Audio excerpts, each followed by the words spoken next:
वाह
भाग्यवंत केला, चोरट्याचा बहुमान वाढविला, कीर्तिवानाचा अपमान केला, धुंद झाला तुझा दरबार.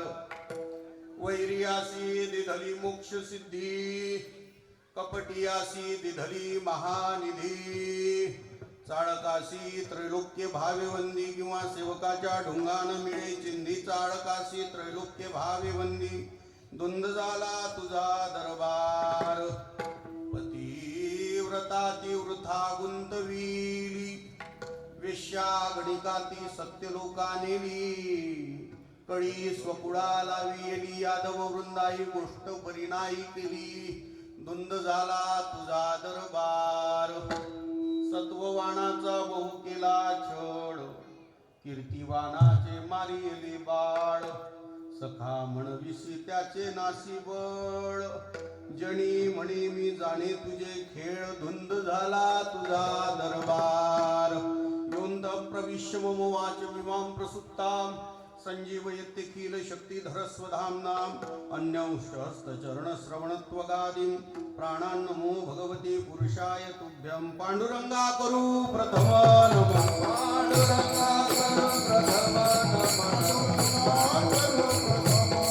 पांडुरंगा करू प्रथम नमः. दुसरे करणात साथी, दुसरे करणात साथी.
अहो स्वामी तुकया देवा यावरी न करावा वेरू. जय हनुमान ज्ञान गुण सागर, जय कपीश तिहु लोक उजागर. रामदूत तुलित बलधामा, अंजनी पुत्र पवन सुत नामा. जय जय जय हनुमान गुसाई, कृपा करहु गुरुदेव की नाई.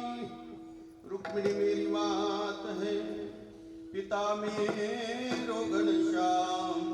इन दोनों के चरणों में प्रभु पुनि पुनि करहु प्रणाम. सिया राम माया सब जग जानी, करहु प्रणाम जोरी जुग पानी. पुण्यवंत पाताळ दुखी नेला, दरिद्री तो भाग्यवंत केला. चोरट्याचा बहुमान वाढविला, कीर्तिवानाचा अपमान केला. धुंद झाला तुझा दरबार. प्राप्त स्त्री प्राप्त प्रसंगी निवडलेला अभंग. स्वराचा अभंग. महान भगवत भक्त असणारे त्या काळातील मोठे कपड्याचे व्यापारी, शिंपी समाजातील मोठं नाव, भक्तीच्या क्षेत्रामध्ये, वैष्णव पंथामध्ये, सनातन धर्मामध्ये, वारकरी संप्रदायामध्ये प्रेमाचा पुतळा म्हणून ज्यांना संबोधतो, शीख धर्मामध्ये ज्यांचं 14वे गुरु म्हणून 14 गुरुमध्ये ज्यांना अभिनव मान मिळाला, ते पंढरपूर क्षेत्र निवासी संत नामदेव महाराज यांच्या घरामध्ये घरकाम करणाऱ्या महिला संत जनाबाई महाराज या जनाबाईचा चौचरणी 4 कडव्याचा अभंग आहे. या अभंगातून संत जनाबाई महाराज प्रेमाचं भांडण करते देवासमोर. प्रत्येक क्षेत्रामध्ये भांडण आहे, कला आहे, धर्म आहे, अधर्म आहे, नीती आहे, अनिती आहे, चांगला आहे, वाईट आहे, सुख आहे, दुःख आहे, एका नाण्याला 2 बाजू आहे, सत्ता पक्ष आहे, विपक्ष आहे. राजकारणात, धर्मकारणात, समाजकारणात, जातीमध्ये, पंथामध्ये, धर्मामध्ये, इव्हन घराघरामध्ये भेद, भांडणं, कलह आहे. प्रत्येक राज्यामध्ये, प्रत्येक देशामध्ये नवे नवे तिन्ही लोकांमध्ये भांडणं आहे. भांडण नाही असं एकही लोक नाही. ते पाताळही नाही, स्वर्गही नाही आणि मृत्यूही नाही. विठ्ठल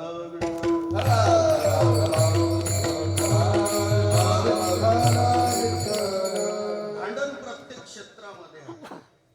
नेपाळमध्ये भांडण झालं, सत्ता उलथून लावली. श्रीलंकेमध्ये भांडण झालं, सत्ता उलथून लावली. प्रत्येक क्षेत्रामध्ये भांडण आहे. कुठे वैश्य शूद्राचं भांडण आहे, कुठे मराठा ब्राह्मणवाद आहे, तो महाराष्ट्र आहे. कुठे इस्लाम धर्मामध्ये शिया सुन्नी भांडण आहे. ते हिंदू आणि मुस्लिमाचं भांडण आहे अशातला भाग नाही, त्यांच्यातही भांडण आहे.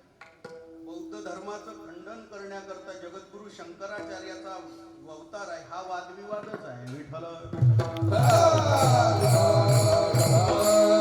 प्रत्येक क्षेत्रामध्ये भांडण आहे, कलह आहे, घराघरात भांडण आहे, नवरा बायकोत भांडणच आहे, बाकी काही नाही. बाईला जर राग आला तर नवऱ्यावर काढते, नवऱ्याला राग आला तर बाईवर काढते. का? अतिशय जास्त ज्याच्यावर प्रेम असते त्याच्यासमोर माणूस भांडत असतो. हेच उदाहरण इथं घ्यायचं. भक्त देवासोबतच का भांडतात? कारण या जगतामध्ये भक्ताला या संसाराही पेक्षा स्वतःच्या जीवापेक्षा देव प्रिय आहे. याकरता देवासोबत भांडण. मुद्दा संपला. प्रेमाचं भांडण का? संत जनाबाई महाराजांचा गोड अभंग आहे. प्रत्येक क्षेत्रात जे काही संत झाले, ज्या धर्मामध्ये संत झाले, त्या प्रत्येक संतांना लौकिक रोषाला सामोर जावं लागलं. हा नियम होता. आजही चालू आहे, उद्याही राहणार. लौकिक रोष म्हणजे जनाने केलेली निंदा. जगनिंदेचे तालूट. जगनिंदेच्या समोर साधू संत महात्मे जातात. सत कल्याणा करता, जनकल्याणा करता संतांचा अवतार आहे, पण जनाला ते पटत नाही. आणि म्हणून उत्तर तुकोबारायांना विरोधात्मक आहे. तुकोबाराय म्हणतात, देव घ्या कोणी, देव घ्या कोणी, ऐता आला घरपुसोनी. इथे वादविवाद घडला. लोक म्हणतात देव नलगे, देव नलगे, साठवणीचे रुंधले जागे. इथे भांडणच घडलं. जगत कल्याणाच्या अपेक्षेनं संत येत असतात, पण या जगाचा नियम आहे, संत ज्या जगता करता उद्धाराची भाषा करतात तेच जगत त्यांची निंदा करत असतं. पारमार्थिक वाटचाल करत असताना, भक्तीच्या क्षेत्रामध्ये चालत असताना जगत निंदेला सामोर जावं लागतं, सामोर जावं लागतं. हा नियम आहे. जोपर्यंत साधू जिवंत आहे तोपर्यंत त्याची निंदा होत असते. आणि म्हणून येशू ख्रिस्ताला टोखरे ठोकल्या गेले. मोहम्मद पैगंबराला इब्रत करावी लागली. प्रत्येक धर्मातल्या साधूला जग सोडावं लागलं, माणसं सोडावी लागली, गाव सोडावं लागलं. 700 वर्षाच्या अगोदर ज्ञानोबाऱ्यांना आळंदी सोडून सिद्ध बेटात राहावं लागलं. एवढंच नाही तर शेगाव सारख्या गावामध्ये, शहरामध्ये प्रगट झालेले संत गजानन महाराज गावाच्या बाहेर शीततेचून जेवतात. हा जनना केलेला निंदेचा लोट आहे. जगत निंदेची येता लोट. जगानं केलेली निंदा संतांच्या पदरात पडली. जगत कल्याणाच्या अपेक्षेनं निघालेला साधू पारमार्थिक वाटचाल करत असताना त्या साधूला जगत निंदेला सामोर जावं लागलं. आणि मी नेहमी सांगतो, निंदा करणारे आपलेच असतात, बाहेरून पार्सल करावे लागत नाही. इथे महाप्रसाद आहे, हा आहे. मग महाप्रसादामध्ये जेवणारी माणसं गोष्टी करतात. हा का रे, हा आजची भाजी जरा तिखटच झाली. म्हणणारे मुंबईचे नाही, म्हणणारे दहीसरचेच आहे. बरोबर ना? मंडप जरासा बरोबर आहे, हा साऊंडही बरोबर क्लिअर आहे, हा पद्धतशीर सगळं आहे, पण बसण्याची व्यवस्था बरोबर लोकांनी केली नाही. काही इकडे, काही तिकडे, काही तिकडे, काही तिकडे, काही तिकडे. बरं बरं, हरकत नाही. त्यांना माहिती नाही कोणाच्या वाटेला कोणतं काम आलेलं. सगळ्यांनीच कीर्तन ऐकले तर सगळे स्वयंपाकाकडे राहणार नाही, सगळ्यांनी स्वयंपाक केला तर इकडे कोणी राहणार नाही. महाराजांना आणून देण्याची व्यवस्था एकानं करायची, नेऊन देण्याची व्यवस्था एकानं करायची, पाकिटाची व्यवस्था एकानं करायची, तर जेवणाची व्यवस्था तिसऱ्यानं करायची. विठ्ठल विठ्ठल. एकल्याचा नवे खेळ म्हणून मेळ जमविला. ऐका, जगत निंदा होत असते गड्या, करणारे आपलेच असतात. उद्या राज्याभिषेक होणार. आदल्या दिवशी 14 वर्षाचा वनवास जिना दिला ती सख्या घरातली आई होती. पाचही पांडवांना सुईच्या अग्रभागी मावणार इतकी सुद्धा जमीन नाही देणार अशी प्रतिज्ञा करणारे घरातले सख्खे चुलत भाऊ ते कौरवच होते. संत गजानन महाराजांना उष्ट्या पत्रेवर जीवन देणारे लोक कुसाच्या काठीनं मारणारे हे शेगावचेच होते. प्रत्येक क्षेत्रामध्ये वादविवाद घडला, त्यातून जनाबाई कशी सुटल, कशी सुटल. प्रत्येक क्षेत्रामध्ये जगत निंदा होत असते आणि त्या जगत निंदेला सामोरी जावं लागतं. साधू संतांच्या जीवनामध्ये अशा हालअपेष्टा सोसाव्या लागल्या, म्हणून सज्जन कसायाचे हात कापल्या गेले, हात कापल्या गेले. ऐका, तोच आळ, चोरीचा आळ संत जनाबाईवर आला. चांगली चांगली माणसं सोडली नाही, जनाबाईला काय सोडली. ऐका, छोटंसं लेकरू 11 वर्षाच्या वयामध्ये पारमार्थिक वाटचाल केली. माझ्या अभ्यासाप्रमाणे 11 वर्षाच्या वयामध्ये 3 स्त्रियांनी वाटचाल केली परमार्थाची. एक त्रेतायुगातील दक्षिण प्रांतातील कर्नाटक राज्यातील शबरी आहे. दुसरी राजस्थानच्या राजघराण्यातील राजपूत घराण्यातील 11 वर्षाची मीराबाई आहे. आणि तिसरी महाराष्ट्रातील परभणी जिल्ह्यातील गंगाखेडची जनाबाई आहे. विठ्ठल विठ्ठल. तीनही स्त्रियांचा अभ्यास करा. वयाच्या 11व्या वर्षी पदार्पण केलं परमार्थामध्ये. आमच्या मुलांचा तुम्ही अभ्यास करा. आमचे मुलं वयाच्या 11व्या वर्षी काय करतात आणि जनाबाईनं काय केलं. आमचे मुलं वयाच्या 11व्या वर्षी काय करतात, मीराबाईनं काय केलं. आमचे मुलं वयाच्या 11व्या वर्षी काय करतात, शबरीनं काय केलं. आमचे मुलं वयाच्या 16व्या वर्षी काय करतात, छत्रपतींनी काय केलं. आमचे मुलं 32व्या वर्षी काय करतात, जगद्गुरूंनी काय केलं. आमचे मुलं 36व्या वर्षी काय करतात, जगद्गुरु शंकराचार्यांनी काय केलं. याचा कधीतरी इतिहास पहा, याचा कधीतरी अभ्यास करा. एकीकडे आपला मुलगा ठेवा, एकीकडे छत्रपतीचा अभ्यास करा. एकीकडे आपली मुलगी ठेवा, एकीकडे जनाबाईचा अभ्यास करा. एकीकडे आपल्या मुलीला धड मराठी म्हणता येत नाही म्हणून मराठीसाठी भांडावं लागतं. मराठीसाठी भांडावं लागतं. मराठी येत नाही म्हणून मराठी बोल म्हणावं लागतं. एकीकडे हा अभ्यास आणि एकीकडे मराठीच्या क्षेत्रामध्ये साहित्य सोनियाची आखाणी उघडवी देशीयाच्या अक्षोनी विवेक वेलीची लावणी होय देई संज्ञ. आजही साहित्य संमेलनाला जनाबाईचे अभंग त्या ठिकाणी पूजल्या जातात. विठ्ठल विठ्ठल. या आपल्या घरातल्या जनाबाईचा आणि त्या जनाबाईचा अभ्यास करा म्हणजे आपल्याला कळेल. मुद्दा संपला. वयाच्या 11व्या वर्षी शबरीनं वाटचाल केली परमार्थाची, सांगून वेळ घेत नाही, पुढे चालतो. वयाच्या 11व्या वर्षी परमार्थाची वाटचाल केली मीराबाईनं आणि वयाच्याच 11व्या वर्षी जनाबाईनं वाटचाल केली परमार्थाची. शबरीला माहिती नाही. शबरीचं तर लग्न जुळलं होतं. पूर्वीच्या काळामध्ये बालपणामध्ये लग्न जुळायचे. लग्न जुळलं, तिला माहिती नाही. 12 बोकडाची दावण बांधलेली होती. कशा करताय बुवा, आता मी आलो सकाळी काकाकडे बसल्यानंतर काही तांदळाचे पोते दिसले, काही त्या ठिकाणी साखर दिसली, काही पापडाचे पुडे दिसले, काही डाळीचे पोते दिसले. काका म्हटलं हे कशाची व्यवस्था. हे सगळी मम्ममची व्यवस्था आहे, जेवणाची व्यवस्था आहे, महाप्रसादाची व्यवस्था आहे. लोक आल्यानंतर त्यांना जेवण द्यावं लागतं, भोजन द्यावं लागतं. कुठलंही दान करा, त्याची श्रेष्ठता अन्नदानात आहे आणि म्हणून शेवट अन्नदान आहे. तुम्ही तेरवी करा, त्याचं पिंडदान केलं तरी तुम्हाला 11 पितर जीव घालावे लागतात, हे अन्नदान आहे. कन्यादान केलं तरी लोक जीव घालावे लागतात, अन्नदान आहे. सप्ताहामध्ये ज्ञानदान केलं तरी महाप्रसादाच्या दृष्टीनं अन्नदान श्रेष्ठ आहे. अन्नदान कुठेही आहे. जशी व्यवस्था तुमच्या अन्नदानाची करून ठेवली आजच मी पाहिलं. वेळ आहे, अजून 3 दिवस आहे, पण व्यवस्था आज आहे. तशी शबरी निघाली, 12 बोकडाची दावण दिसली. शबरीनं सखींना विचारलं, सखी काय आहे हे? म्हणजे तुझ्या सासरच्या मंडळीकडच्या जेवणाची व्यवस्था आहे. म्हणजे ही म्हणजे कस काय? म्हणजे हे त्याच्यावरच ताव मारतील, कारण भिल्ल समाजातले लोक, जंगलात राहणारे लोक काय खातील? मांसाहारच खातील ना, मांसाहाराशिवाय काही नाही. शबरीला जीव दया आली. वृक्षवल्ली आम्हा सोयरे वडचरे. जीव दया हा प्रथम परमार्थाचा पाया आहे. आणि म्हणूनच भागवतामध्ये इंद्रपूजा नाही, गोवर्धन पूजा आहे. विठ्ठल विठ्ठल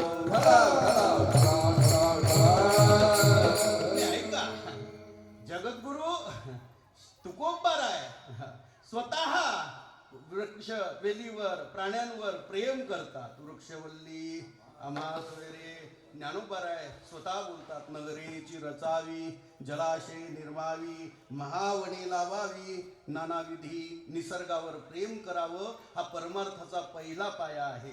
दया तिचे नाव, भूताचे पाळण, अनेक निर्दळण, कंटकाचे. निसर्गावर प्रेम करा. निसर्गावर प्रेम करणं म्हणजे काय? निसर्गातल्या असलेल्या प्रत्येक जीवाला आपलं माना, त्याच्यामध्ये देव पहा. ऐका, जगद्गुरु तुकोबारायासारखा महात्मा निसर्गावर प्रेम करतो. जनाबाई सारखी महात्मे त्या ठिकाणी निसर्गावर प्रेम करते. शबरी निसर्गावर प्रेम करते.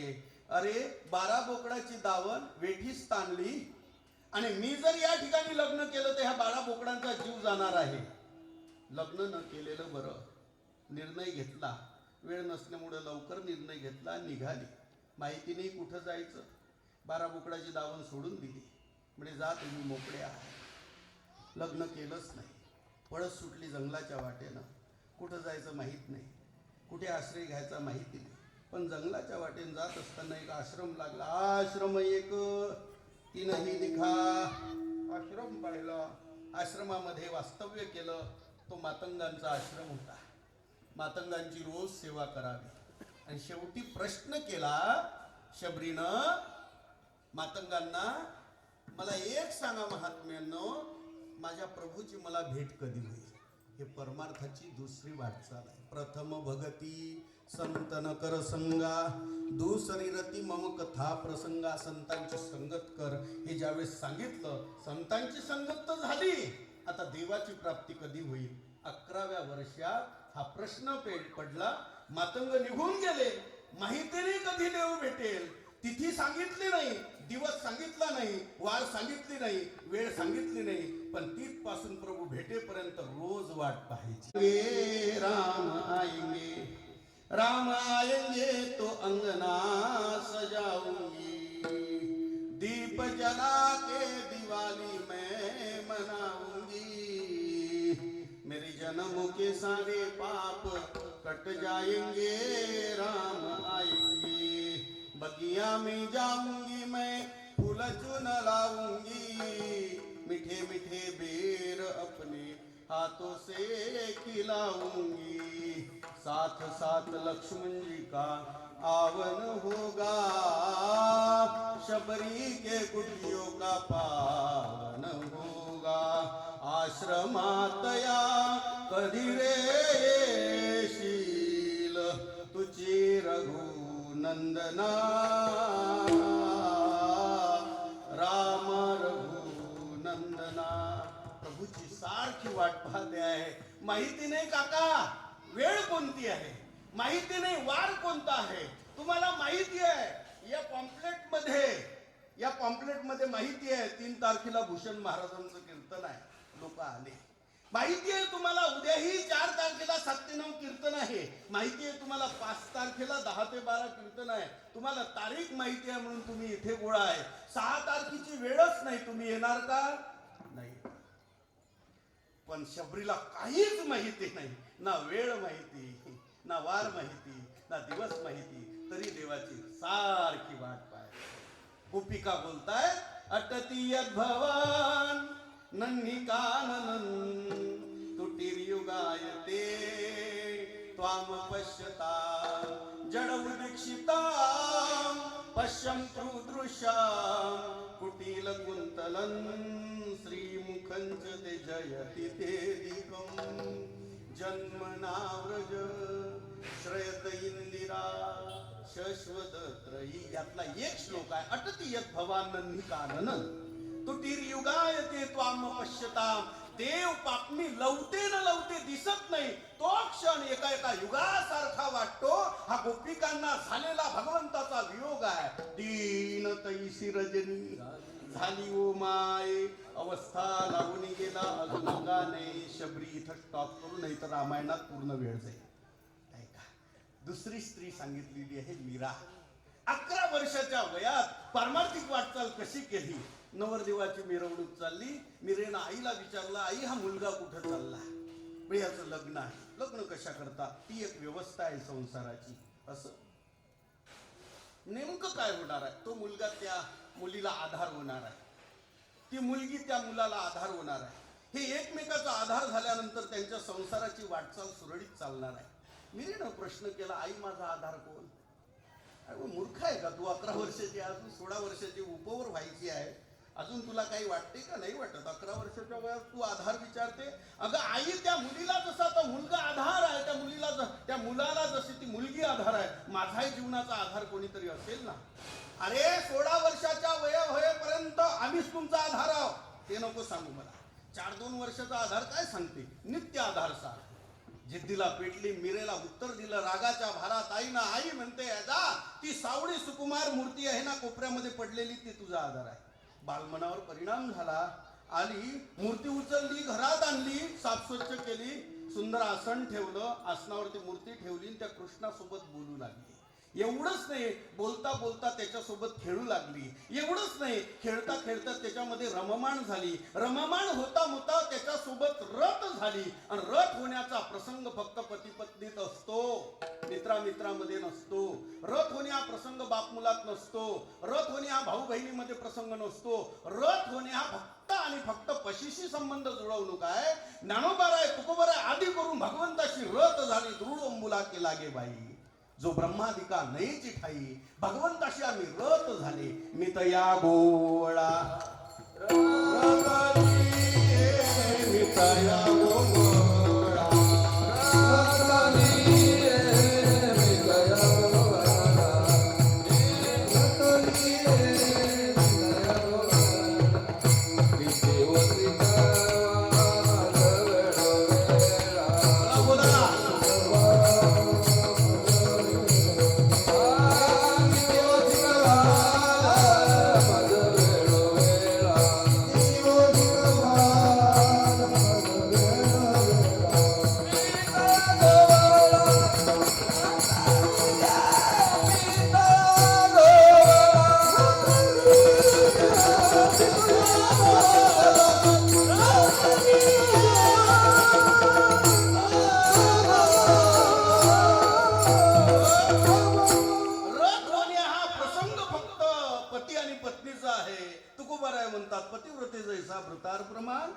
नारायण तैशा परी.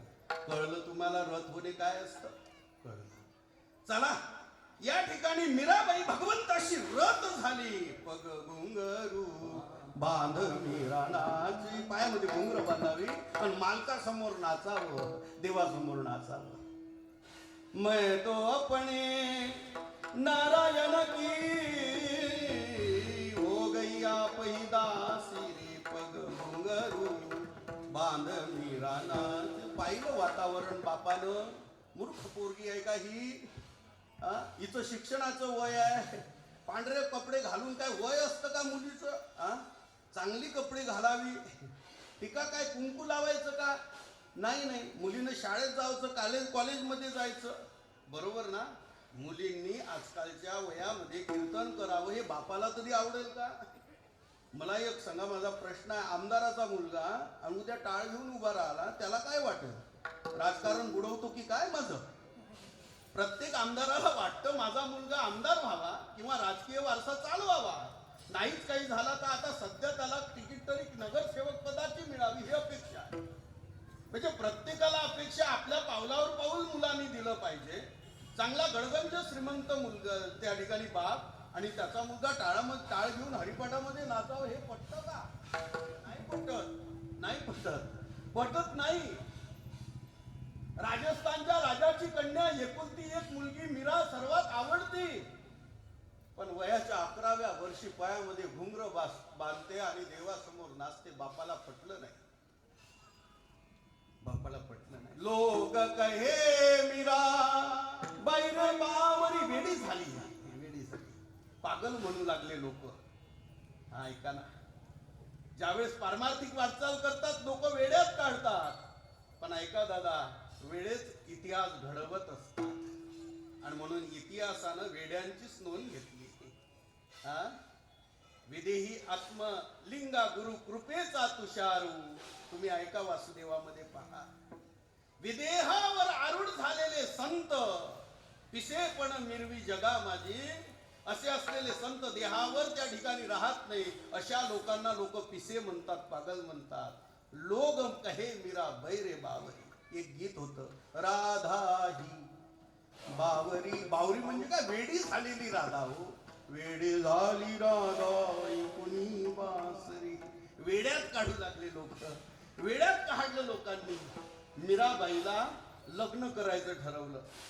मग आता श्रीमंताची मुलगी श्रीमंताच्या घरात, महाराणा प्रतापांच्या घरात देण्यात आलं. भोजराजाची पत्नी मीराबाई पहिल्याच रात्री सांगितलं, मीरेनं ऐका, मनामध्ये एक आणि शरीरानं दुसरा जर भोग घेत असेल तर माझ्याकडून व्यभिचार घडेल. भोजानं विचारलं, म्हणे असं का बोलते? मनात माझ्या कृष्ण आहे, शरीरानं जर तुम्ही भोग घ्याल माझ्याकडून व्यभिचार घडेल. मग माझ्या शरीराला स्पर्श करू नका, माझं पातिव्रत्य भंग करू नका. लग्न झालं तुमच्या सोबत, पण मनात श्रीकृष्ण आहे, शरीरही त्याचं पण मनही त्याचं. दुसऱ्या पुरुषाला हात लावू दिला नाही. भोजाने मान्य केलं. भोजराजा म्हणतो, मीरे तू जर कृष्ण भक्त असेल तर मी आजपासून मीरा भक्त होईल. एका भक्ताचा भक्त झाला भोजराजा आणि तिथपासून तुझ्या पातिव्रत्याला धक्का लागला नाही. पण हे ज्यावेळेस भोजराजाच्या भावाला कळलं, त्यावेळेस विषका प्याला राणाजीने भेजा. राणानं विषाचा प्याला पाठवला मारण्याकरता, कारण ही भक्तीची वाटचाल करत. प्रल्हादानं जेवढी भक्ती केली तेवढी त्याला मारण्याचे प्रयत्न झाले. ध्रुवानं जेवढी भक्ती केली तेवढी त्याला मारण्याचे प्रयत्न झाले. ऐका, भक्तानं ज्यावेळेस भक्तीची वाटचाल केली त्यावेळेस त्याला मारण्याचे प्रयत्न होत असतात, समाजातून हटवण्याचे प्रयत्न होत असतात, जातीतून बहिष्कृत टाकण्याचे प्रयत्न होत असतात, हे लक्षात ठेवा. आणि म्हणून भक्ती ते नव्हे कठीण शुडावरील पोळी. भक्ती कठीण आहे, शुडावरची पोळी आहे. जरी म्हणत असेल तुकामुळे सोपे आहे सर्व होणी, पण ज्यानं बुक्का लावला त्याला विचारा एकदा. 4च वारकरी आहे आणि 4 वारकऱ्याच्या पाठीमागे अख्खा समाज आहे. ऐका, तुम्ही परिसरातील लोक आहे, माळा घाला आणि एकादशीचं व्रत करा. विठ्ठल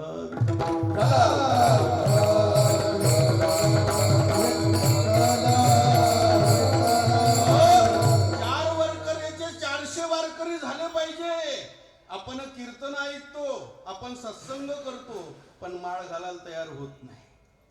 माळ घालायला तयार होत नाही. हे शोकांतिक आहे.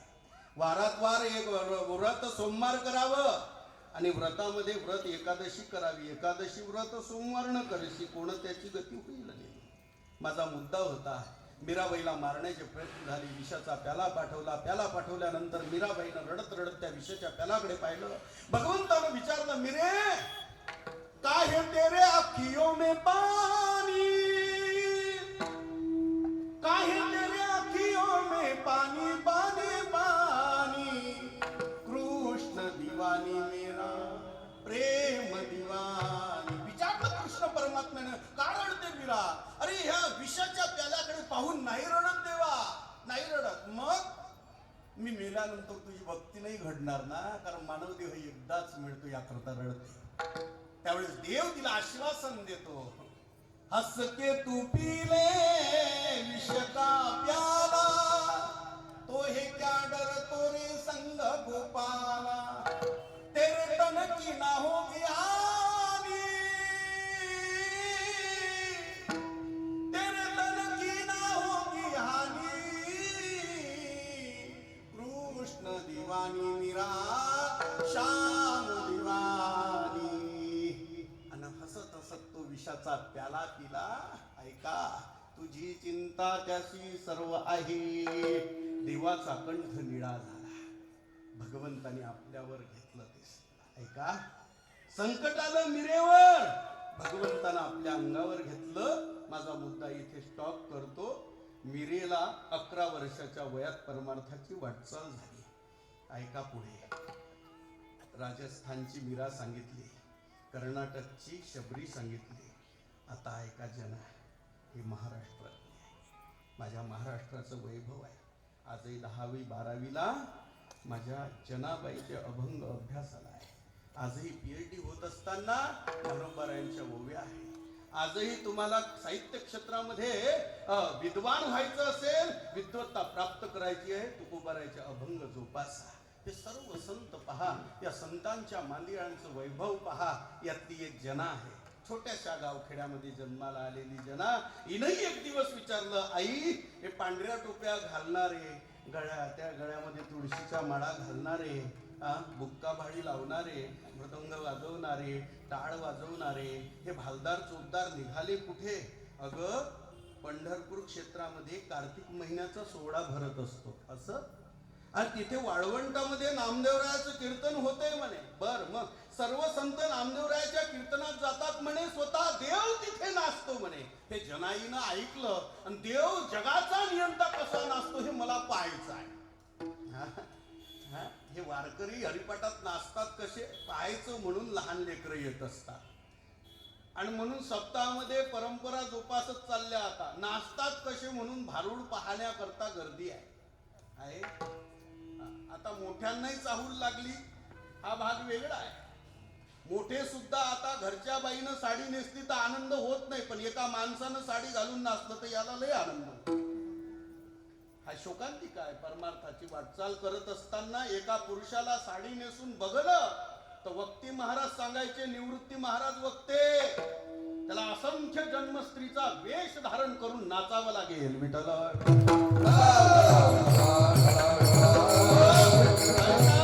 आणि म्हणून आळंदीच्या परंपरेमध्ये आता 1-2 महिन्यापूर्वी एक प्रतिज्ञापत्र सादर केलं. कीर्तन करत असताना मर्यादा कशी सांभाळायची, एक पत्रक जाहीर झाला. नाही तर अलीकडच्या काळामध्ये कीर्तनाच्या मर्यादा गेलेल्या आहे. चालतो पुढे. माझा मुद्दा नाही, मला पुन्हा नागपूरला आज जायचं आहे. लगेच कीर्तन करू. काळूराम महाराजांना माहीत आहे, हा बाबा येतो घाईत आणि जातोय घाईत. विठ्ठल विठ्ठल. संतोष दादांनी सगळी व्यवस्था केलेली आहे का हो? व्यवस्था झाली ना? झाली. ऐका, सुंदर सांगतो. महाराष्ट्रातली जना आहे, तिला वेड लागलं. देव नाचतो जगाचा नियंता म्हणे, मला बघायचं आहे. पंढरीला निघाली जना. निघाल्यानंतर पाऊले चालती पंढरीची वाट. निघाली जना, आली पंढरीला. भगवंताचा जगाचा नियंता असलेला भगवान परमात्म्याला पाहिलं ना आनंद व्यक्त झाला. रात्रीचं कीर्तन नामदेवरायाचं पाहिलं, त्याच्यामध्ये देव नसताना पाहिला. कीर्तन संपलं. दुसऱ्या दिवशी जनाबाई मंदिरावर बसली, त्या पायरीवर बसली. 12 वाजून गेले. नामदेवरायाच्या घरचा नियम होता, देवाला नैवेद्य जायचा. आजही नियम आहे. या जगाचा नियंता महाराष्ट्राच्या एका संताच्या घरी जेवतो, त्याच्या घरचा नैवेद्य खातो. एखाद्या वेळेस बळव्यांच्या घरचा नैवेद्य नाकारला असेल देवानं, पण नामदेवरायाच्या घरचा नैवेद्य नाकारला नाही. ऐका, पाषाणाची मूर्ती कापली थरथरा, जेवती लागली नाम्यासाठी. प्रमाण आजही नामदेवरायाच्या घरचा नैवेद्य देवाला जातो. एवढा मोठा अधिकार नामदेवरायाचा. नैवेद्य घेऊन आले, देवाला जेवू घातलं. पायरीवर बसलेल्या जनीला पाहिलं, गेले आत. पुन्हा आले, ताट घरी घेऊन जात असताना पुन्हा जनीला पाहिलं. जनीला विचारलं नामदेवरायांनी, बाळ काय नाव तुझं? म्हणे माझं नाव जना. कुठली आहे? म्हणे गंगाखेडची. कशा करता आली? देवाच्या दर्शना करता. झालं दर्शन? झालं. आंघोळ झाली? झाली. आता घरी जायचं नाही? म्हणजे नाही. कुठं जायचं? माहीत नाही. राहणार कुठे? माहीत नाही. जेवणार कुठे? माहीत नाही. 11 वर्षाच्या जनाबाईनं उत्तर पटापट दिली. उत्तर ऐकून नामदेवरायांना बरं तर वाटलं, पण छोटंसं बाळ पंढरपुरात राहणार कुठं? नामदेवरायांनी बोट धरलं, घरी आणलं. ऐका, नामदेवरायाच्या घरी काही एकटे होते नामदेवराय? हा, एकटे होते? बरं 2 जण होते? बरं 3 जण होते? नाही मुलगा म्हणून खेळत रमवणूक करण्याकरता जनीला आणलं होतं? अजिबात नाही. 14 जणांचं कुटुंब. 14 जणाच्या कुटुंबामध्ये 15वी जण आली होती. आता अलीकडच्या काळामध्ये हम दो हमारे दो अशी पद्धत जन्माला आली. परिवार सुद्धा आवडायला लागले नाही. तिथे पाहुणे मंडळी काय आवडतील लोकांना? म्हणून मुंबईची पद्धत आहे, वेळेवर कीर्तनकारानं यावं आणि लगेच कीर्तन झाल्यावर निघून जायचं. मी असा एक बुवा सापडलं, सकाळी 11लाच आला. असे बुवा लोक जास्त आवडत नसतात समाजाला. का आवडत नाही? का आवडत? अरे हे लवकर आले ना, व्यवस्थेमध्ये गुरफटावं लागलं यांच्या. मग आम्हाला वेळेवर येणारे आवडतात. मग मुंबईचा काळ आहे, सगळी कामामध्ये व्यस्त. माझ्या बोलण्याचं वाईट नका वाटून देऊ, नाही तर वेगळा अर्थ काढत बसाल आणि हा बुवा आमला पुन्हा त्याला बघा. मी सध्याच्या परिस्थितीवर बोलतो. अहो जिथे महाराज जाऊ द्या, स्वतः आलेले लग्नातून एखाद्या वेळेस पाहुणे पाणी प्यायला आले तेही आवडत नाही. ते जाऊ द्या, आता परिवारावर येतो. बुड्ढा बुड्ढी छोड दो, आई वडील सुद्धा आवडत नाही. ही परिस्थिती सध्याच्या काळातली आहे. एवढंच नाही, जास्त मुलं सुद्धा आवडत नाही. हम दो हमारे दे हो हमारे दो. आणि त्याच्यातही आता पुन्हा निघालं एकच मूल सुगंधी फूल. नाही कळलं तुम्हाला? एकच मुलगा पाहिजे. पुन्हा डॉक्टरांना विचारतो, मुलगी आहे का मुलगा आहे? महाराज मुलगा आहे. हा मग राहू द्या. मुलगी आहे, ऑपरेशन करून टाका. म्हणजे एवढी मानसिकता खराब झाली सध्याच्या काळामध्ये. या धकाधकीच्या काळामध्ये नो डिस्टर्ब, आमच्या डोक्याला ताण नको. सध्याच्या काळामध्ये परिवार सुद्धा आवडत नाही. जिथे भारताची परंपरा वसुधैव कुटुंबकम आहे, हे विश्वाचे माझे घर आहे, जिथे परिवार मोठ्या आनंदाने राहायचे, आज त्या भारतामध्ये हम दो हमारे दो, बुड्ढा बुड्ढी छोड दो असा विनियम निघाला. आज त्या भारतामध्ये परिवार पाहायला मिळत नाही. परिवार दुभंगल्या गेले. मुलगा एकीकडे, मुलगी एकीकडे, आपण तिसरीकडे, अशी व्यवस्था झाली. आज बिल्डिंगी झाल्या, पण घरातलं घर पण गेलं. आज घरामध्ये कमरे बहुत झाले, खोल्या भरपूर झाल्या, पण माणसं हरवल्या गेली.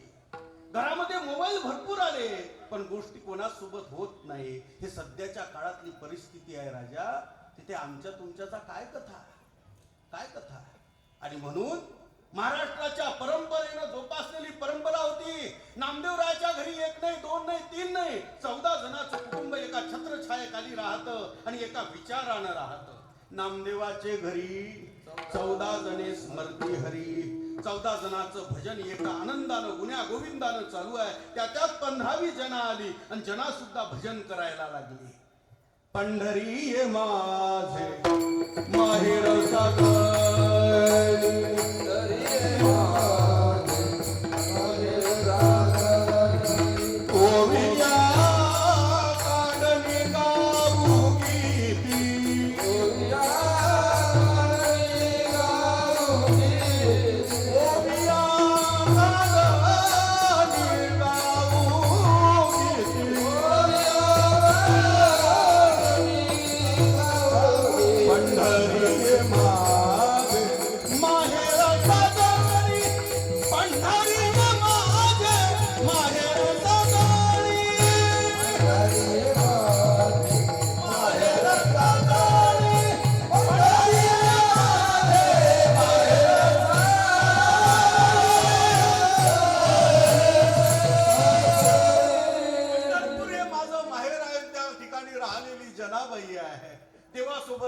देवासोबत राहावं, बोलावं त्याच्यासोबत. या लहानशा लेकराचा मायबाप जनाबाईचा देव झाला. माझ्या जनीला नाही कोणी, वेणी घाली चक्रपाणी. माझ्या जनीला नाही कोणी, नाऊ घाली चक्रपाणी. देवाला आंघोळ करावी जनाबाईची. जनाबाईला नाऊ घालावं, वेणी घालावी, कुंकुम तिलक करून द्यायचा, सगळं करून द्यायचं जनाबाईनं. एक दिवसचा प्रसंग, सगळी कामं करायची जनाबाई. ती त्या काळची जनाबाई होती, सगळी कामं करायची तिने. आता आईकडे सर्व ड्युटी आल्यामुळं मुलीचा टिफिन सुद्धा, तिचा अभ्यासच जास्त वाढला. आता काय करणार? तिला चपाती करता येत नाही, तिला पुरी भाजी करता येत नाही, तिला चावल शिजवता येत नाही, तिला काहीच करता नाही. पिंडीनं सगळा अभ्यासच केला. बरोबर, चांगला आहे, करू द्या. संस्कृती जोपासावी अशी माझी इच्छा आहे. संस्कृती जोपासली की त्या काळची जनाबाई सगळी कामं करायची, धुणं भांडं करायची. स्वयंपाकाला लागली. करता करता पीठ संपलं. रात्रीच्या वेळेला पीठ नाही आणि म्हणून उद्या सकाळच्यालाही पीठ नसेल म्हणून त्याच दिवशी पीठ दळायला लागले. दळता दळता दळता दळता आता 14 जणांचं कुटुंब, संतांच्या घरी कोणी आलं तर जेवण करून जायचं अशी पद्धत आहे. आता मी आल्याबरोबर माझ्या जेवणाची व्यवस्था लागली. आल्याबरोबर जेवण विचारलं. ही पद्धत आहे वारकऱ्याच्या घरची, अतिथी देवो भव. नाही म्हटलं, मी आंघोळ आहे, पूजा आहे, सगळं आहे, नंतर करणार. म्हणजे याचा अर्थ पाहुणे यायच्या आत स्वयंपाक तयार. नाही तर आल्यानंतर म्हणायचं चहा घेऊ क्या. चहा जीव घातलं पाहिजे. अतिथी देवो भव हे भारताची परंपरा आहे. आल्याबरोबर ताट वाढू का. नाही, आंघोळ करायची आहे. सहस्त्रम स्नानम आचरेत. शतव्य आहे भोक्तव्यम, बरोबर आहे, पण सहस्त्रम स्नानम आचरेत हरकत नाही. पीठ दळायला बसलेली जनाबाई, जेवणाला काही नाही म्हणून पीठ दळता दळता रात्र झाली. शेवटी थकून गेली, भागून गेली. जनाबाईनं देवाला बोलावलं. सुंदर माझे जाते ग फिरते बहुतेक, ओव्या गाऊ कौतुके तू ये रे बा. त्याला देव आला बसला, खुंटा धरला. तिने दळण टाकावं, ते धान्य टाकावं, देवानं दळत बसावं. दास जनीचा तू माय बाप. ऐक, भगवंत आला आणि भगवंतानी दळणाला सुरुवात केली. बघता बघता बघता बराच वेळ झाला. जनाबाई म्हणू लागली, देवा अरे ते बडवे वैतागतील ना, दार उघडल्याबरोबर तुला पाहतील, मग जा आता, बाकीचं करते मी आवरावर. आता गुलाबी थंडीचे दिवस होते. मुंबईसारख्या ठिकाणी एवढी थंडी नाही. मी आल्यानंतर मला गरमी व्हायला लागली आता.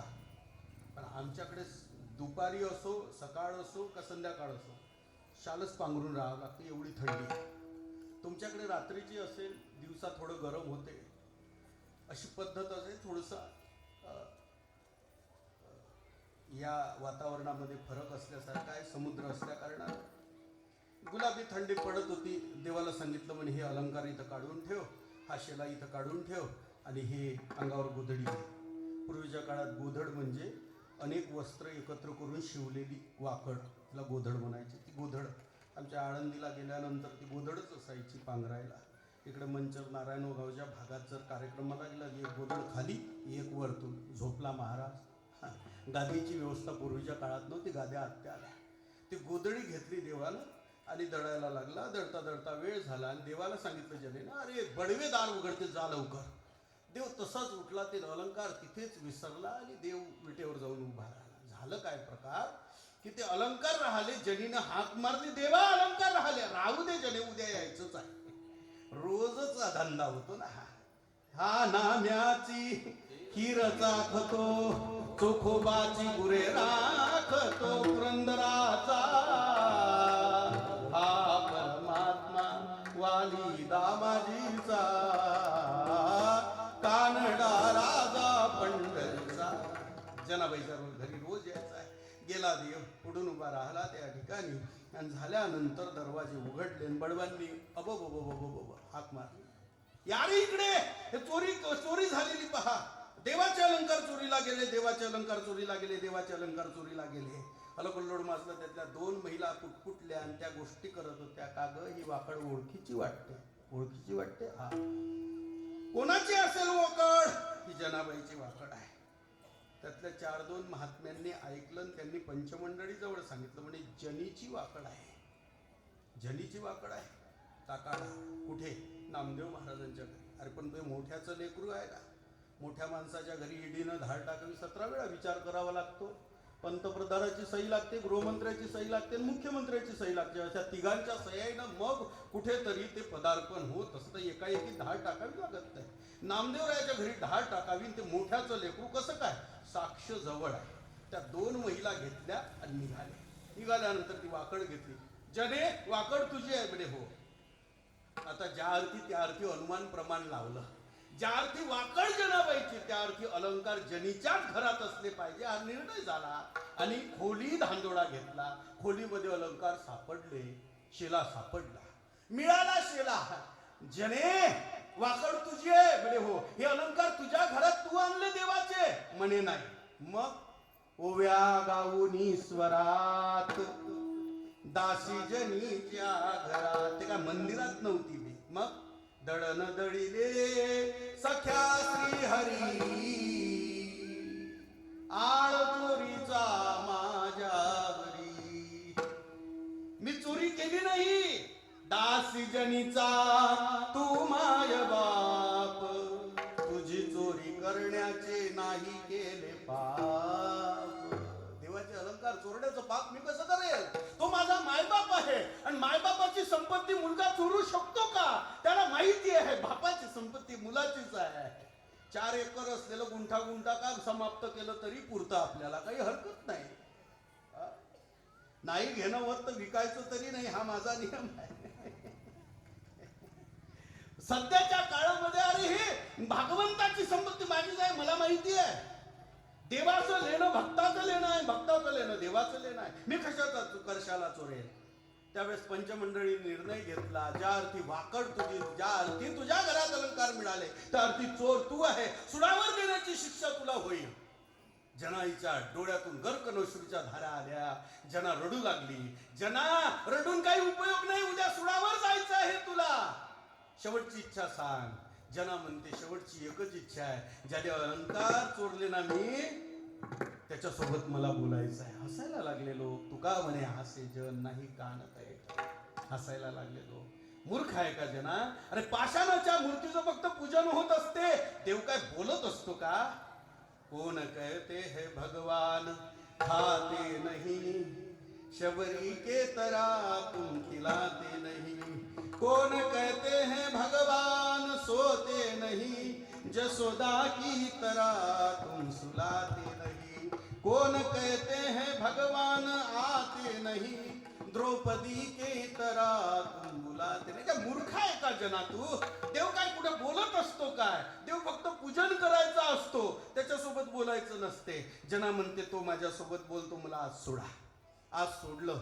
पूर्व पश्चिम उत्तर दक्षिण 4ही त्या दरवाज्यांना कडेकोट बंदोबस्त टाकलं. जना आज चालली. जना म्हणते ए विठ्या मूळ मायेच्या कार्ट्या इथे मी स्टॉप करतो. पुढे बोलू शकत नाही.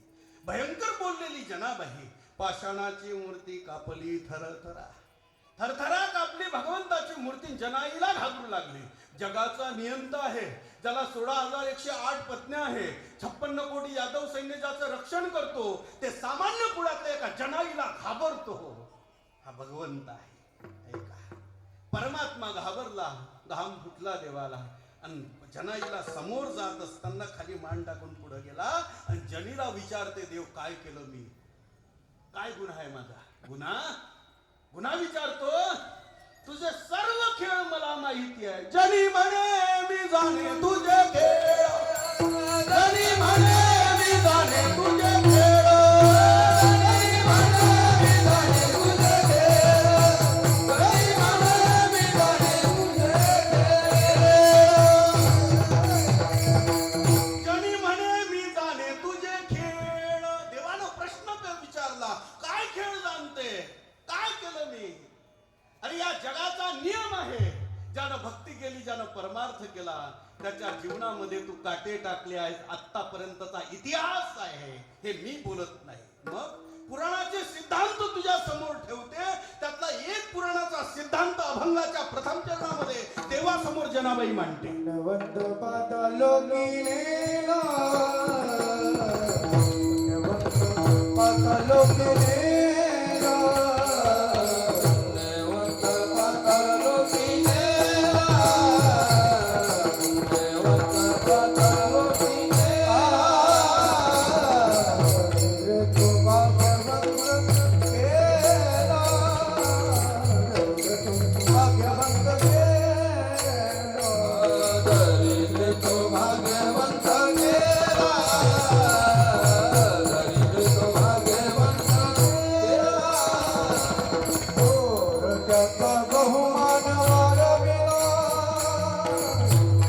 चोरट्याचा बहुमान वाढविला चोरट्याचा बहुमान वाढविला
देवासमोर लिस्टच पुराणाचेच दाखले काढले. ऐक देवा, का माझ्यासोबत छळ केला की आत्ताच उदाहरण आहे का?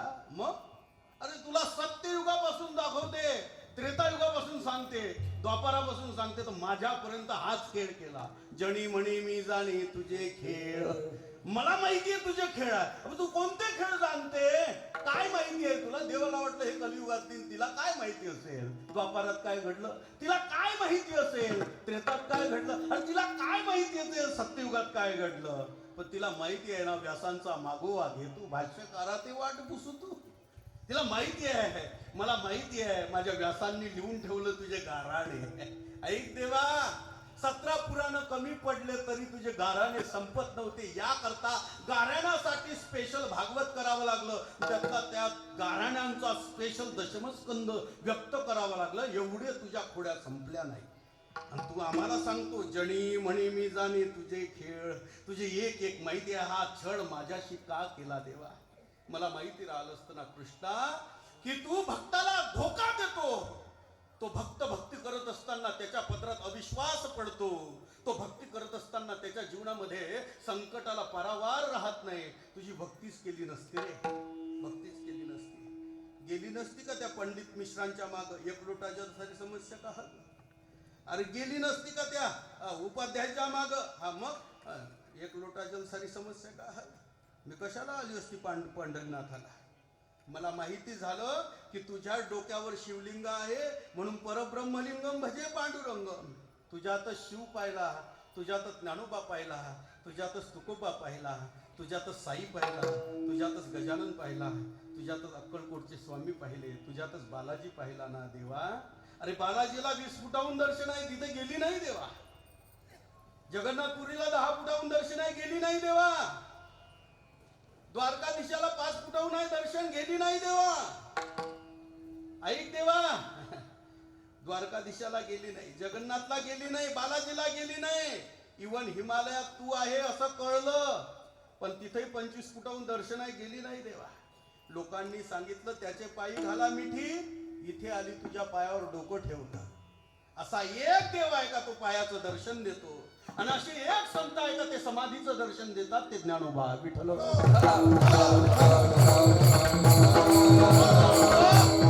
शिर्डीला जा 10 फुटाहून दर्शन, शेगावला जा 20 फुटाहून दर्शन, तुळजापूरला जा 25 फुटाहून दर्शन, कोल्हापूरला जा 50 फुटाहून दर्शन, पंढरीला जा फुटाचं अंतरच नाही, डायरेक्ट पायावर डोकं.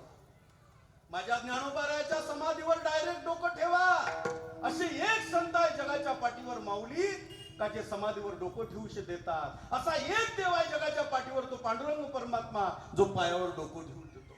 हे सगळं ऐकलं तुला शरण आली देवा. जणी म्हणे शरण आले, अवेरिता प्रीद गेली. माझा अवेर केला तू देवा, अवेर केला. एखाद्या मुलानं आईला शरण जावं, आईनं संगोपन त्याचं करावं.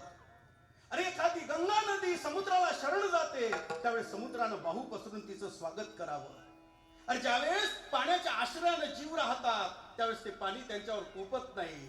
पण आज देवा या जगाचा सर्व नियम तू बदलवला. या जगाचा नियम होता भक्तानं जर भगवंताचं भजन केलं तर भगवंत त्याचं सर्व सहाय्य करतो. आज तू माझं सहाय्य होत नाही हे शोकांतिक आहे. अनन्यास चिंतयन्तो मां ये जना पर्युपासते तेषां नित्याभियुक्तानां योगक्षेमो महात्म्ये. बिरीद होतं तुझं पण बिरीद वाया गेलं. जनी म्हणे शरण आले ऐक तू माझ्याशी खेळ खेळा. जो मैं ऐसा जानती प्रीत करू दुख हो नगर ढिंडोरा पीटती प्रीतना करियो. जर मला माहिती राहिलं कृष्णा तुझं भजन केल्यानंतर दुःख पदरात पडते हरिपाठातच गेली नसती ना. माहिती राहिलं असतं कृष्णा जगतनिंदा होते कीर्तनातच गेली नसती ना. माहिती राहिलं असतं कृष्णा जगतनिंदा होते जगतनिंदा होत असताना माणसाला त्रास होतो वारीतच गेली नसती ना. बुक्कास लावला नसता ना. पण तुझी भक्ती केली फसली देवा. कस काय एखादी स्त्री जशी जन्मभर नवऱ्या संग राहू नये ती म्हणते तुमच्या संग लग्न करून म्हणते ना. तिचं ब्रीद वाक्य आहे ना ते. प्रत्येक बाईला विचारा तुम्ही घरी गेल्यानंतर आपापल्या बाईला विचारा. ज्याचं झालं नसेल त्यानं नका विचारू. बरं त्यालाही विचारायचं असेल त्यानं मोबाईलवर विचारा. पण ज्याचं झालं त्यानं विचारा. आज आहे का ग खुश आहे का तू. ती म्हणते नाही हो कुठं अनेक मागण्या होत्या मला पण कुठं माझ्या बुद्धीला काय सुचलं तुमच्यासोबत लग्न केलं. आता राहावं लागतं लग्न केल्यामुळे. प्रत्येक बाईचा निर्णय हाच आहे. निर्णय हाच असतो. 70 वर्षाच्या बुढ्यानं 60 वर्षाच्या बुढीला विचारलं का ग बुढे खुश आहे का. कुठं बापा खुश तुमच्यासोबत दिवस काढावे लागले. तसं देवाची भक्ती करत असताना जना म्हणते अरे सांख्यांनी सांगितलं नैयायिकांनी सांगितलं हा धोकाबाज आहे हा धोका देतो याच्या पाठीमागं लागू नको. मी ऐकली नाही तुझ्या पाठीमागं लागली तुला शरण आले. पण ज्यावेळेस पुराणांचा धांदोडा घेतला पाहिली पुन्हा पुराणे धांदोडली दरुशने मग त्यावेळेस कळलं का तू धोकेबाज आहे. काय केलं मी. पहिल्या चरणात बोलतात पुण्यवंत पाताळ लोकी नेला. ते सत्ययुगातलं उदाहरण दिलं. पुण्यवान असणारा राजा बळी तो पाताळात घातला तू. एवढ्याचं चिंतन पाहू आपण थांबू. पुण्यश्लोकेन राजा बलिही. पुण्यश्लोक ही पदवी एका युगात एकालाच मिळाली. एका युगात एकालाच मिळाली. पुण्यश्लोक ही पदवी महात्म्यासारखी कुठे घुमत बसली नाही. महात्मा ज्योतिबा फुले महात्मा गांधी महात्मा बसवेश्वर अप्पा बरोबर आहे. महात्मा पदवी अनेकांना मिळाली. आमच्या भागात जर एखाद्याच्या घरी गेलो तर नागपूर साईडचे लोक म्हणतात महात्माजी आये है. म्हणजे आमच्या सारख्याला सुद्धा महाराजजी महात्मा म्हणतात. तुमच्या भागात आलं की बुवा म्हणतात. तुमच्या भागात आलं की महाराज म्हणतात. तसं आमच्या भागात आलो तिकडे हिंदी साइडर थोडासा भाग असल्यामुळे ते म्हणतात महात्माजी आये है. म्हणजे महात्मा ही पदवी कुठेही देता आली. इवन जगद्गुरु ही पदवी थोडीशी फिरवता आली. सद्गुरु ही पदवी फिरवता आली.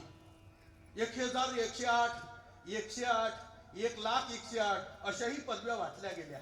महंत महामंडलेश्वर ह्याही पदव्या वाटल्या गेल्या. नवे अलीकडच्या कुंभमेळ्यामध्ये पदव्या विकत घेणं सुद्धा चालू आहे सध्याच्या काळात. पण पुण्यश्लोक ही पदवी आजपर्यंत कोणी विकत घेऊ शकलं नाही. ऐका पुण्यश्लोकेन राजा बलिही सत्ययुग. पुण्यश्लोकेन राजा हरिश्चंद्राः त्रेतायुग. पुण्यश्लोकेन राजा नलाः द्वापार युग. आणि पुण्यश्लोकेन राजा कोणीच सापडलं नाही कलियुगात. मग कोणीच सापडलं नाही म्हणजे नाही. मग मुघलांचं आक्रमण झाल्यानंतर या सनातन धर्माची सर्व मंदिरं खुंटल्या होती. मंदिरं पाडल्या गेली. कळसाचं उद्ध्वस्त झाली. मूर्त्या भंगवल्या गेल्या. आणि त्यावेळेस त्या मंदिरांचा जीर्णोद्धार करण्याकरता महिला शक्ती पुढे आली. आणि ती एक शक्ती होती तिचं नाव अहिल्याबाई होळकर. आणि म्हणून या जगात कलियुगामध्ये एक पदवी महात्म्यांनी, संत महात्म्यांनी, वारकरी संप्रदायांनी या महाराष्ट्राच्या संस्कृतीनं जिला दिली ती अहिल्याबाई होळकर होती. म्हणून अहिल्याबाई होळकरच्या अगोदर एक पदवी लागते, पुण्यश्लोक अहिल्याबाई बोला बोला होळकर. पुण्यश्लोक ही पदवी कोणालाच वाटल्या गेली नाही, कारण दान देण्याच्या क्षेत्रामध्ये जो श्रेष्ठ आहे त्याला पुण्यश्लोक म्हणतात. वारकरी संप्रदायाचा सप्ताह असन आपण जर वारगणीला गेलो तर ते आपल्याला दानदाते वेगळं उत्तर देतात आणि उत्तर देऊ नये दान देण्यामध्ये. एखाद्या वेळेस आपली संकट आपल्या अडचणी दूर ठेवाव्या, पण दान केलं पाहिजे. आणि दान देण्याच्या क्षेत्रामध्ये जो अग्रसर आहे त्याला पुण्यश्लोक म्हणतात. आणि म्हणून प्रत्येक युगामध्ये एकाला पदवी मिळाली, त्यातली अहिल्याबाई होळकर. अहो पहिल्या युगातलं सांगत होतो, पुण्यश्लोकेन राजा बली. ज्यावेळेस देव आणि दैत्यांचा महासंग्राम घडला, इंद्रपद मिळालं नाही. इंद्रपद मिळण्याकरता आता काय करू हा प्रश्न शुक्राचार्यांना केला. त्यावेळेस देव गुरु बृहस्पती, दैत्य गुरु शुक्राचार्य हे सगळीची सगळी मंडळी म्हणतात इंद्रपद प्राप्त करण्याकरता दुसरा एक उपाय सांगितला, त्याचं नाव आहे यज्ञ. यज्ञ सत्यनारायणाची पूजा नाही, ते गंमतच आहे. देवाची विटंबनाच आहे. सडक्या खारका, सडक्या बादामा हे जर मुलाला खाऊ घातली तर वकलते पोट्ट. एवढी सडकी बदाम असते. सत्यनारायणाची पूजा सांगितली नाही. पूजेचं नारळ नाही सांगितलं. पूजेचं नारळ म्हणजे 15 रुपयाचं एक, चांगलं नारळ 50 रुपयाचं एक. पूजेच्या वस्तूही वेगळ्या दुकानात, पूजेचं भांडारही वेगळं दुकानात, पूजेचे पीस वेगळे, सगळं पूजेचं वेगळं असतं. सडकं बुचकं नाचकं. एक वेळा असे नारळ जमा झाले कथेमध्ये. आमच्याकडे पद्धत आहे नारळ देण्याची, तुमच्याकडे पद्धत आहे कीर्तनानंतर देण्याची. तुमच्याकडे नारळ चांगले आहे, कोकणातले नारळ चांगले आहे म्हणून लवकर चांगले त्या ठिकाणी पाण्याचे नारळ मिळतात. बरोबर बरोबर. आमच्याकडे ती छोटे छोटे नारळ येत असतात. आमच्या बुवा लोकांनी नाव ठेवले त्याला, ससा रे ससा दिसतो कसा, कापूस पिंजून ठेवला जसा. ते नारळ फोडलं ना तर त्याच्यातून बुक्काच सांडतो. ते मुलाला म्हटलं हे बांधून ठेव, जो वारकरी त्याला हेच लावायचं. काय नारळ आहेत का ते एवढाले नारळ? ते पीस नसतात ते. बरोबर. ही काय भक्ती आहे का? देत असताना चांगलं द्या, ते कामात आलं पाहिजे, कामात आलं पाहिजे. आमच्याकडे कपडे देतात भागवत कथाकाराला. काय ते 30 रुपये मीटरचा कापड, मच्छरदानीच जशी. इकडून तिकडे गेले वारे, सगळे कपडे असेच. आणि म्हणून वारकरी लोक पंढरपूरच्या टोप्या आणतात, इकडच्या घेत नाही. वारकरी लोक तिकडचे कपडे वापरतात, आहेत ना. त्यांना माहिती आहे इकडे पद्धत चांगली नाही, इकडे कापडाच्या दुकानात गेलं तरी हे ठगतील. मग पंढरपूरहून पांढरे कपडे आणतात वारकरी लोक आणि ते सप्ताहापुरते वापरतात. त्यांना माहिती आहे याला कदाचित डाग लागेल, मग ते सप्ताहापुरते चांगले पांढरे कपडे. मग ही अशी पद्धत आहे. यज्ञ करायचा ठरवलं. ऐका, या भारत देशामध्ये नर्मदा नदी आहे, ती एक नदी आहे, पश्चिम वाहिनी आहे, ती उलटी वाहते. सगळ्या नद्या पूर्व वाहिनी आहेत, दक्षिण वाहिनी आहेत. उत्तरेकडून दक्षिणेकडे आणि पश्चिमेकडून पूर्वेकडे अशी पद्धत आहे. म्हणून 2 सागराला नद्या मिळाल्या, एक पश्चिमच्या बंगालच्या उपसागराला आणि दुसऱ्या तामिळनाडूच्या सागराला. अशा तिरप्या नद्या गेल्या. पण ही एकटी नदी आहे ती गुजरातकडे गेली, म्हणजे आपल्या समुद्राला, अरबी समुद्राला मिळाली. तिचं नाव नर्मदा. या नर्मदा नदीच्या काठावर भृगुगुच्छ नावाचं ठिकाण आहे, जे उज्जैन क्षेत्र आहे सध्याचं. या काठावर यज्ञ करण्याचं ठरवलं. बळीनं यज्ञ करण्याचं ठरवलं. त्याला नियम सांगितला यज्ञाचा. ऐक राजा, जो कोणी यज्ञामध्ये येईल, अतिथी देवो भव हा पहिला नियम आहे. कांचनदान, भूदान, गोदान, वस्त्रदान, धनदान, अर्थदान हे सगळं करावं लागेल. जो कोणी याच्यात जो मागेल ते पूर्ण त्या ठिकाणी त्याला द्यावं लागेल. इवन पृथ्वी जरी मागितली तरी द्यावं लागेल. तू सम्राट आहे, तुला द्यावं लागेल. इंद्रानं त्या ठिकाणी बळीनं यज्ञ आरंभ करत असताना पहिला नियम सांभाळला आणि त्याला वाटलं की जो येईल त्यांना दान करणे हा महत्वाचा मुद्दा आहे. जो येईल त्याला दान करत होता. पहिला यज्ञ झाला. दुसरा झाला, तिसरा झाला, चौथा झाला, असे करता करता 99 यज्ञ पार पडले. 99 पार पडल्यानंतर आता इंद्रपद याला मिळणार आणि पुरंदर नावाच्या इंद्राचं पद जाणार. 14 मन्वंतर, या 14 मन्वंतरामध्ये 14 मनू होतात आणि 14 इंद्र होतात. एक इंद्र राहत नसतो. प्रत्येक मन्वंतरामध्ये इंद्र बदलत असतो. इंद्र हे पद आहे, मनू हे पद आहे. सत्याचं 7वं मन्वंतर चालू आहे. या 7व्या मन्वंतराचा श्राद्धदेव नावाचे मनू आहे आणि पुरंदर नावाचे इंद्र आहे. पुढे 8वं मन्वंतर लागेल. ऐका, असे मन्वंतर होतात. प्रत्येक मन्वंतरामध्ये देवानं अवतार घेतला. आता ती कथेमध्ये भरपूर आहे, भागवत कथेमध्ये विस्तृत वर्णन केलेलं आहे त्याचं. मला एक सांगायचं आहे, अखिल कोट ब्रह्मांड नायक परमात्म्यानं ठरवलं याचा 100वा यज्ञ पूर्ण होऊ द्यायचा नाही. मग कश्यपला 2 पत्न्या, एक दिती आणि अदिती. दितीपासून दैत्य जन्माला आले आणि अदितीपासून देव जन्माला आले. म्हणजे बाप 1 माय 2.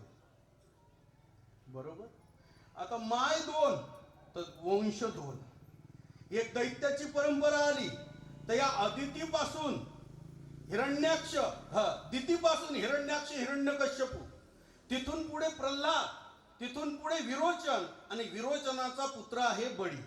ही परंपरा हिरण्यकश्यपूची, म्हणजे प्रल्हादाचा नातू आहे बळी. आता आपल्या लक्षात आलं असेल, बळीनं यज्ञ केला. बळीचा यज्ञ या ठिकाणी पूर्णत्वाला जातो. इंद्रपद त्याला प्राप्त होईल. मग भगवंतानं वामन अवतार कश्यप आणि अदितीच्या पोटी घेतला. 12 दिवसाचं अनुष्ठान केलं, पयोव्रत केलं. कोण? कश्यप आणि अदितीनं. देव कुठेही जन्माला जात नाही शुद्ध बीजापोटी, फळे रसाळ गोमती. ऐका, देवानं अनुष्ठान करून घेतलं कश्यपापासून, देवानं अनुष्ठान करून घेतलं अदितीपासून. 12 दिवसाचं पयोव्रत केलं. ऐका, ज्याला मुलं होत नाही लग्न झाल्यानंतर, ही भानगड जर असेल तर फाल्गुन शुद्ध प्रतिपदेपासून तर फाल्गुन शुद्ध द्वादशी पर्यंत 12 दिवसाचं पयोव्रत करा. वामन भगवान परमात्म्यानं अवतार त्या ठिकाणी घेतलेला आहे. देवानं त्या व्रताला आशीर्वाद दिला. ज्या व्रतानं देव जन्माला येतो त्या व्रत केल्यानंतर मुलं जन्माला येणार नाही का? ऐका, हे भागवतात सांगितलेलं आहे. ऐका ऐका, कुठेतरी पूर्वजन्मीचं कर्म आड येत असतं आणि अशा घटनांना सामोरी जावं लागत असतं. ऐका, त्याच्या प्रत्येक प्रश्नाची उत्तरं म्हणजे भागवत कथा आहे. प्रत्येक प्रश्नांची उत्तरं रामकथा आहे. प्रत्येक प्रश्नांची उत्तरं पुराण आहे. या पुराणात आलेला हा एक असलेला अनुष्ठानाचा प्रकार आहे. 12 दिवसाचं अनुष्ठान केलं राजा आणि वामन भगवान परमात्मा अवतीर्ण झाले.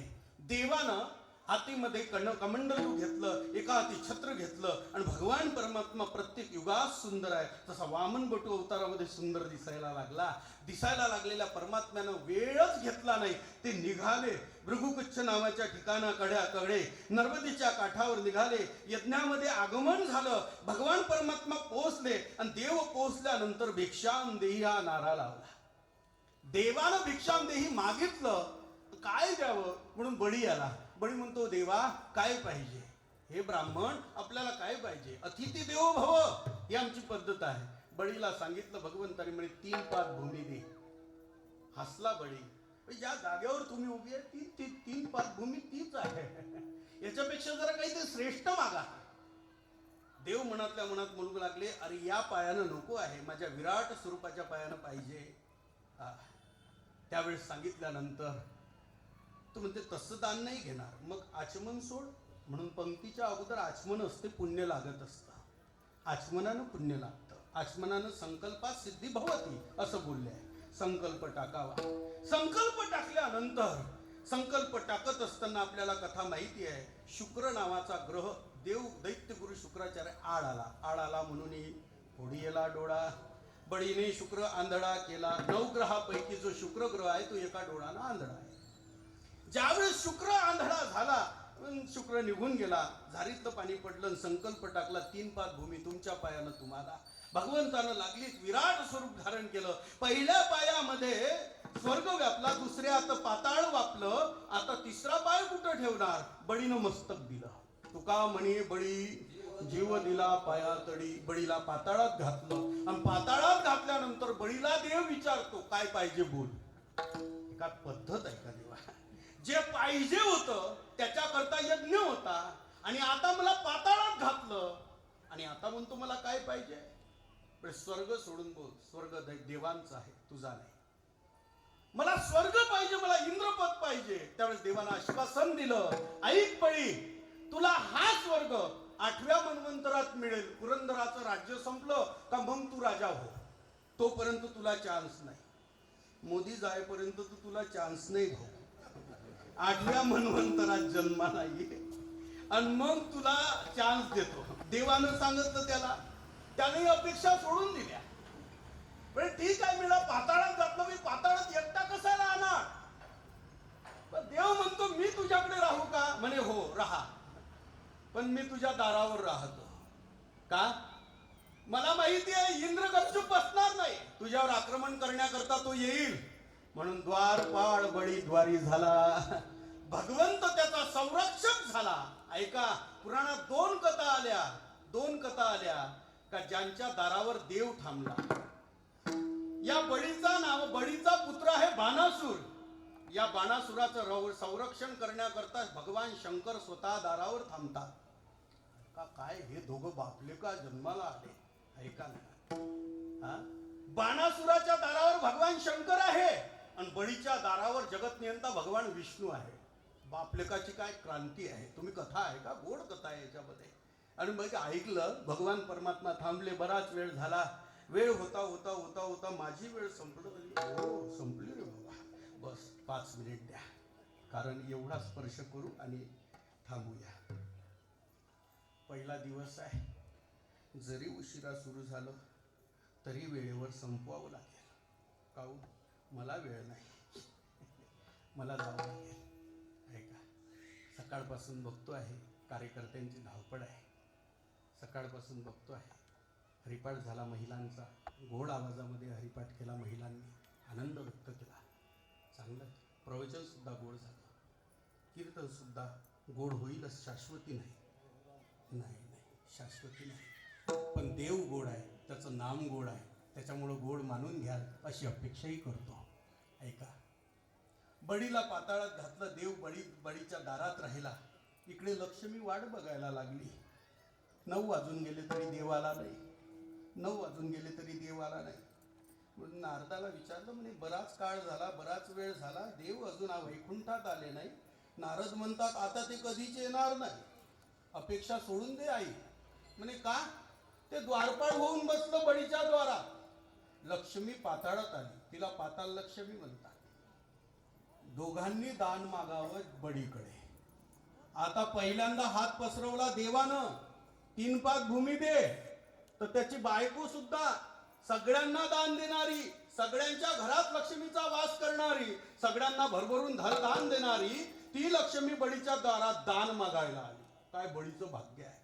आणि म्हणून बळीच्या आईनं एक वाक्य वापरलं, भली हुई सती नहीं गई विरोचन के साथ, ऐसा पुत्र पैदा किया प्रभू पसारे हात. देवानं हात पसरवावा, त्याच्याकडे मागावं. अरे जगाच्या नियंत्रण जगाचे लाड पुरवावे.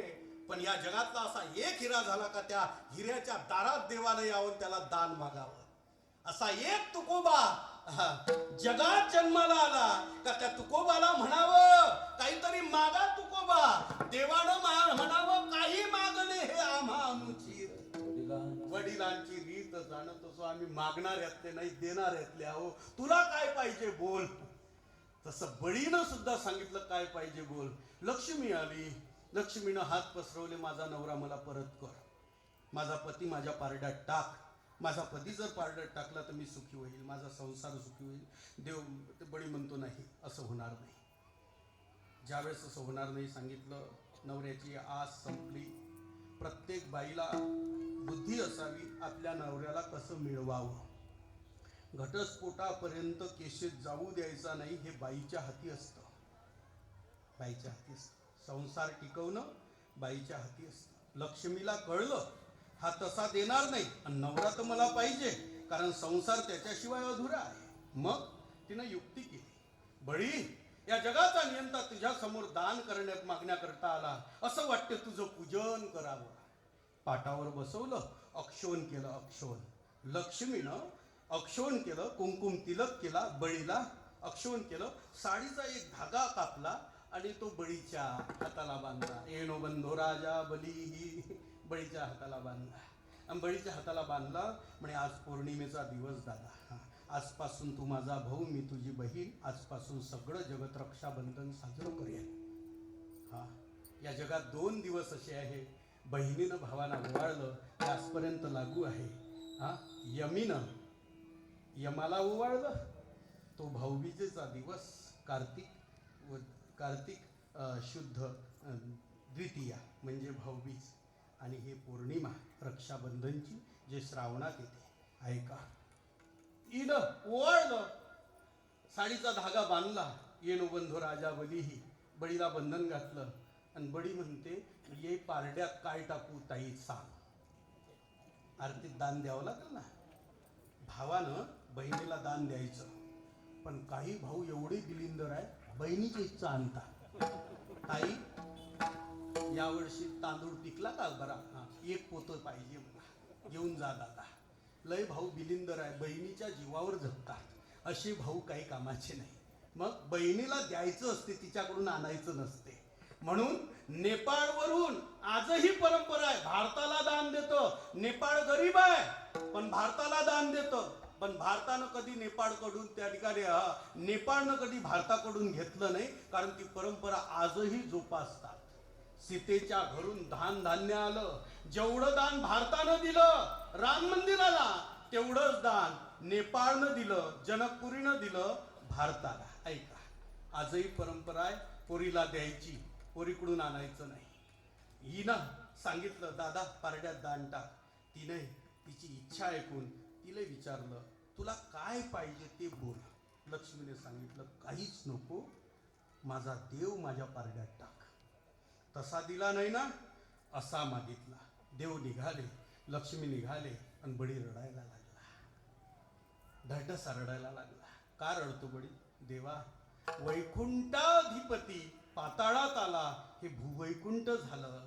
पण या भूवैकुंठातून देव निघून गेला, हे भूवैकुंठ सुनं झालं. मग माझी इच्छा आहे तू माझ्याकडे राहावं, पण लक्ष्मीची इच्छा आहे तिच्याकडे राहावं. वैकुंठाधिपती वैकुंठात राहावा ही लक्ष्मीची त्या ठिकाणी अवस्था आहे, पण भूवैकुंठात देवानं राहावं ही भक्ताची अवस्था आहे. मग दोघांच्याही अवस्था परिपूर्ण करण्याचं आश्वासन देवानं दिलं. म्हणून वर्षातून 8 महिने वैकुंठात आणि 4 महिने भूवैकुंठात असलेला चतुर्मास देव भूवैकुंठात येतो. आणि म्हणून देवशयनी एकादशी, शयन म्हणजे झोपायला जाणे. देव येतो झोपायला त्या वैकुंठातून या भूवैकुंठात. ते पाताळ आहे, ते भूवैकुंठ आहे, आणि त्या पाताळाचं जे ठिकाण आहे ते पंढरपूर आहे. म्हणून या जगतामध्ये देव जिथं झोपायला येतो ते या क्षेत्रातलं पंढरपूर आहे. जुनाट जुगादीचे नाणे, भगवंत तिथे येत असतो. 4 महिने येत जाईल. म्हणून देवशयनी आषाढी एकादशीला देव आरामाला येतो आणि देव उठणी एकादशीला देव उठतो. 4 महिन्याच्या कालावधीमध्ये देव भगवान परमात्मा आराम करतो आणि या 4 महिन्याच्या कालावधीमध्ये या जगाचा व्यवहार भगवान शंकर करतात. आणि म्हणून 4 महिन्यानंतर देव उठण्याकरता त्याला प्रयत्न करावे लागतात. म्हणून या भुवैकुंठात देवासाठी त्याला जागवण्याची एक प्रक्रिया आहे, त्याचं नाव आहे वारकऱ्यामध्ये काकडा. झोपलेल्या देवाला उठवण्याकरता कार्तिक पौर्णिमेपासून कोजागिरी पौर्णिमेपासून व्यवस्था करावी लागते. रात्री झोपलेल्या मुलाला सकाळी 8ला उठवायचं असेल तर 7 वाजतापासून प्रयत्न करावे लागतात. उठ रे बाळ्या, उठ रे बाळ्या, उठ रे बाळ्या. 4 महिन्याच्या झोपलेल्या देवाला महिन्याभरापासून उठवावं लागतं. त्याचं नाव आहे काकडा. तो काकडा करावा लागतो. उठा पांडुरंगा प्रभात समयो पातला. आणि मग कार्तिक एकादशीला देव उठतो गड्या. आणि मग तिथून 4 दिवसानं हा कारभार पुन्हा घेतो. त्याला वैकुंठ चतुर्दशी म्हणतात, हरिहराच्या भेटीचा दिवस म्हणतात. असा भगवान परमात्मा वैकुंठाधिपती 4 महिने भूवैकुंठात राहतो. याचं कारण मी एवढंच सांगितलं. बळीला दिलेलं आश्वासन हे सत्ययुगातलं, पण ते आश्वासन आस्तागायत देव पूर्ण करतो, आस्तागायत पूर्ण करतो. पुण्यवंत पाताळ डोकी नेला, हा आरोप देवावर भगवंतावर जनीनं लावला. अरे सद्भक्त होता, पण लक्ष्मीने सुद्धा त्याच्याशी दिवशी छळ करून तुला मागून घेतलं, आणि एवढंच नाही, देवा तू आश्वासन दिलं त्याच्याकडे राहील, पण तेही तू निघून गेला. एवढंच नाही देवा, त्याला इंद्राच्या पदाची अपेक्षा होती, तेही त्याला मिळू दिलं नाही. बरं, त्यानं मिळवण्याकरता युद्ध केलं नाही, मग सत्कर्मच केलं. पण सत्कर्मात तू आड आला, असा पुण्यश्लोक असलेला राजाला बडीला पाताळात घातलं. हा माझा पहिला आरोप तुझ्यावर आहे. पुराणातला पहिलं उदाहरण जनाबाईनं त्याच्या समोर ठेवलं. दुसरा आहे दरिद्री तो भाग्यवंत केला. आता हे सांगितलं तर पुन्हा अर्धा एक तास लागेल. असे किती प्रकरण आहे, आणि तुम्हाला ज्ञात असेल पुराणाचा मी गाढा अभ्यासक आहे. मी जेवढे कीर्तन पांचट करणार नाही तेवढे पुराण पाहिलेले आहे, आणि म्हणून एक न एक पदाचा विचार जर करायचा असेल तर त्याकरता कधी काळी आपल्याला वेळ घ्यावी लागेल. आस्था गायत्ता त्या ठिकाणी आजच्या वेळेमध्ये परिपूर्ण होणार नाही. पुण्यवंत पाताळ लोकिनेला हा आरोप देवावर लावला, पण विरोधी पक्षानं केलेले आरोप सत्ता पक्षाला अभ्यासपूर्ण त्या ठिकाणी नाकारावे लागतात. म्हणजे केलेल्या प्रश्नाची उत्तरं द्यावी लागतात. तशी जनीला सुद्धा देव उत्तर देतो, त्या राजाला बळीला पाताळात का घातलं, मग का घातलं याचंही उत्तर ऐकायचं आहे. पुढचे प्रश्न पाहायचे आहे, पुढचे उत्तर ऐकायचे आहे, तर ते एका कीर्तनात शक्य होणार नाही. म्हणून या ठिकाणी बळीवर आपण थांबू. विठोबार कुमाई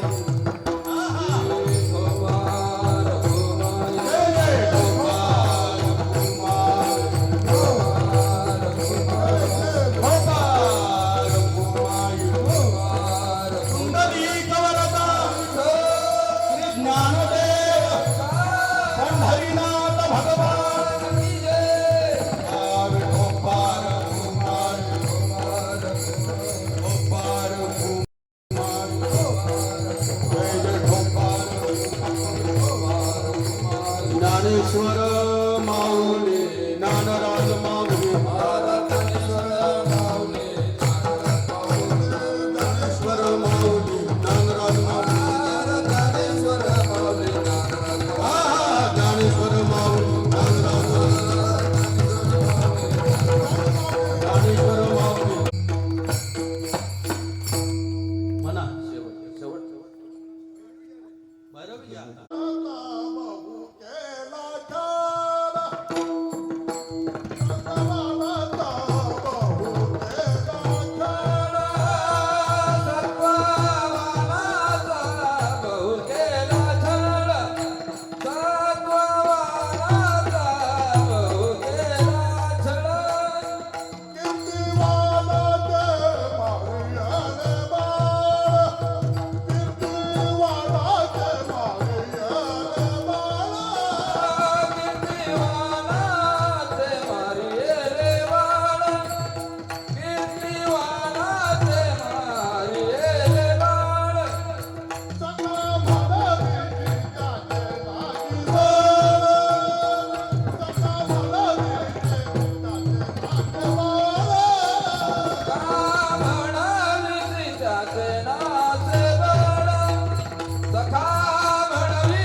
या ठिकाणी वक्त्याचा आद्य कर्तव्य असतं परिहार देणे.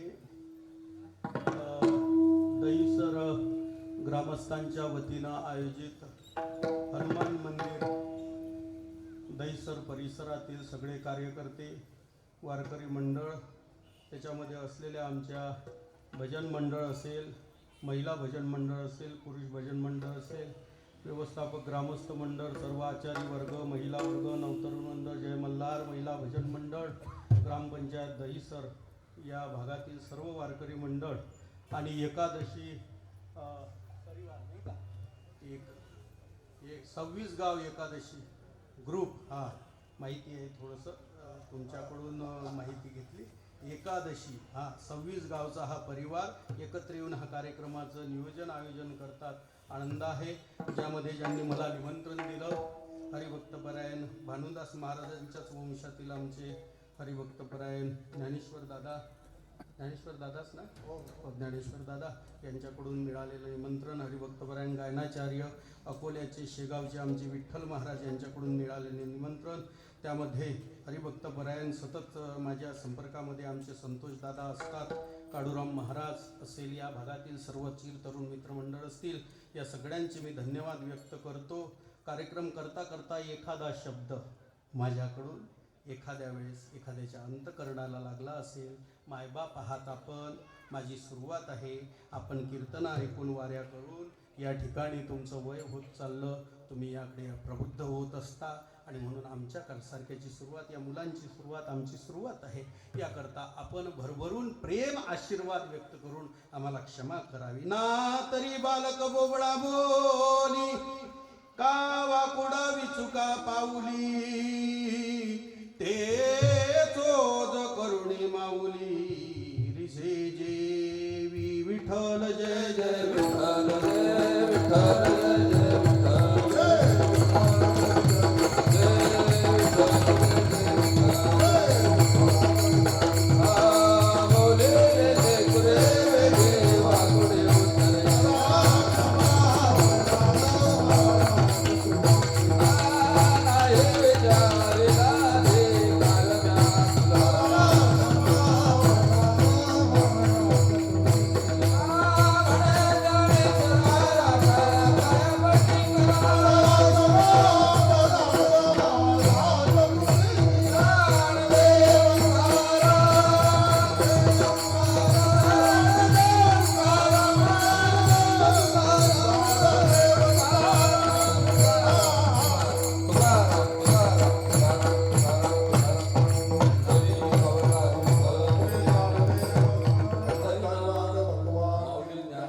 महाराजांच्या डाव्या बाजूला आणि उजव्या हाताला आमचा जय पाटील किरवली, अशी उत्कृष्ट एक आपल्या या